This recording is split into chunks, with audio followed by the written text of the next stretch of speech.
Gracias por seguir con nosotros aquí en Tu Tiempo. Quiero invitarle a disfrutar de esta sección y marcar al 822-1811 para que nos haga llegar sus comentarios, sus sugerencias, sus preguntas. Fíjese que a partir de este día vamos a tener la presencia del doctor Adán Rocha, que usted conoce perfectamente ya como colaborador de nuestro programa por una larga etapa en la que hemos compartido con usted esta disciplina con toque muy mexicano que es el Pocatoc.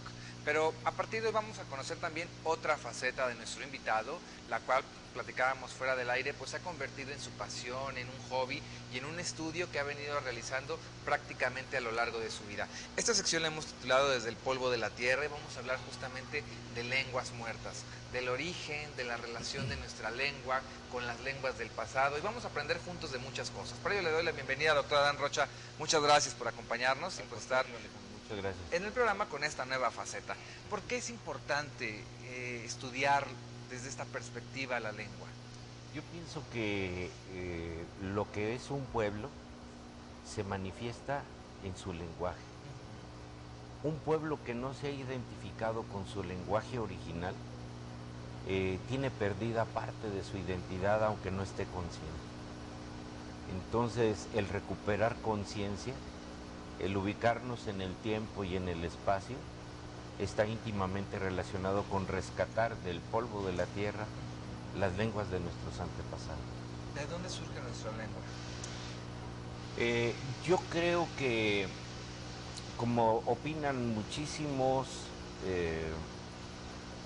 antropólogos que se dedican sobre todo a la área difusionista, están divididos en tradicionales o darwinistas y difusionistas. Yo creo en ambos. Según Alexander von Gutenberg, América es un crisol de muchas razas del mundo y él lo ha demostrado mediante una de las mayores colecciones de figurillas de barro, de talavera, de cerámicas de barro, etcétera, pinturas de los antepasados, sobre todo en el área de Mesoamérica. Yo creo, igual que él, que 1000 años antes de la era cristiana, este continente fue poblado en su mayoría por gente de origen mongoloide. Y esto es demostrable científicamente, puesto que aquí nuestros hijos nacen con una pequeña mancha de color violáceo a nivel de la piel del hueso sacro, en la parte superficial. A veces las mamás preocupadas dicen, cuando estuvo embarazada de este niño a lo mejor me dio un golpe, por eso trae ese moretón. No. En el Tratado de Pediatría Elemental se le conoce como mancha mongólica y solamente 2 razas en este planeta nacen con esa mancha mongólica: los orientales, chinos, coreanos, japoneses, mongoles, tailandeses y los amerindios. Entonces ahí no hay error. Efectivamente hubo una gran migración por el norte. Ya nadie se atreve hoy en día a decir que por el estrecho de Bering, porque por las últimas investigaciones de los últimos 30 años se sabe que el estrecho de Bering hace 10.000 años estaba a 1 kilómetro bajo las nieves, entonces no pudieron haber pasado por ahí. Pasaron mucho más acá porque esas nieves cubrían hasta Canadá. Fue la última glaciación.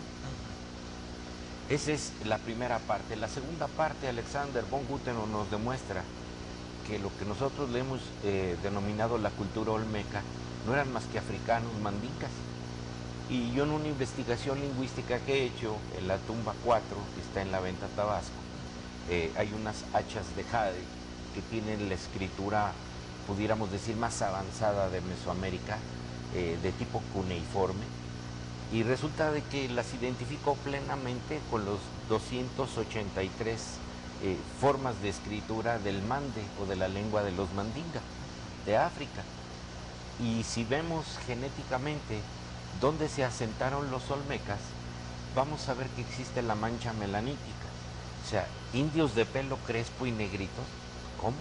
Los españoles no trajeron esclavos a México. ¿Para qué? Si aquí todo el mundo eran sus esclavos. No pasó lo que con el portugués en Brasil, que llevaron africanos. Más aparte, aquí nos hemos peleado musicalmente hablando con los africanos de que la marimba es mexicana, y ellos dicen, no, la marimba es de origen africano, y efectivamente esa es una de las aportaciones que hace el pueblo olmeca cuando en sus migraciones venían a enterrar las cabezas de sus emperadores. Las decapitaban, los ponían en un barco fúnebre, porque veían que hacia el oeste todos los días moría el sol en el mar, entonces decían, pues allá queda el mundo de los muertos. Entonces ponían un barco fúnebre, le ponían artistas, bailarines, comida para el viaje al más allá, algunas esposas, concubinas, hijos que no fueran el primogénito, y los que no naufragaban por causa de las mareas, pues empezaban a ser arrastrados hacia el sur de África, como nos muestran las corrientes marítimas, y luego suben hasta entrar por el cinturón del Caribe. Y esos eran los olmecas, que estuvieron emigrando desde el año 3000 antes de Cristo hasta el 1000 antes de Cristo. Wow. Y luego viene del año 1000 antes de Cristo hasta el 500 antes de Cristo, grandes migraciones de las tribus de Israel. La primera gran migración documentada ya con textos y todo se encuentra en Ecuador y es muy conocida para las universidades en Ecuador y data del siglo IX antes de Cristo, durante el reinado de Shalomo, conocido en español como Salomón. Hay la escritura de la época de Shalomo, conocida como hebreo cananí, en todo el territorio de Ecuador. Luego otra gran migración fue descubierta por la Universidad Nacional Autónoma de México. En 1972 la UNAM descubre este texto en la región guatemalteca. Este texto fue puesto con el nombre del poblado, el título de Totonicapán. Lo traduce la UNAM. ¿Quiere préstamelo para que lo veamos en la cámara? Sí, claro que sí. A ver, lo voy a poner aquí. Para que lo veamos ahí. Sí. La UNAM lo traduce, ahí trae el sello de la UNAM. Ajá. Y deciden, iba a ser el gran descubrimiento de Mesoamérica, un manuscrito inédito maya, pero por desgracia lo dejaron en el olvido. Decidieron no editar más de 3000 ejemplares, empolvarlos en las bibliotecas del Distrito Federal y del Estado de México, y se acabó la producción. ¿Qué hay en ese texto? En el texto los mayas dicen ser pueblos originarios de esas regiones, que se mezclaron con las tribus perdidas de Israel, que llegaron en grandes embarcaciones durante el reinado de Salmanasar IV.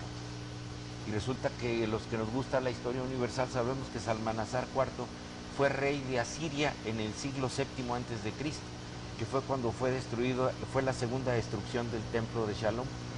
Ha habido tres grandes destrucciones, la de los romanos en el año 70 después de Cristo, la primera en tiempo de Salomón y la segunda la de Salmanasar IV.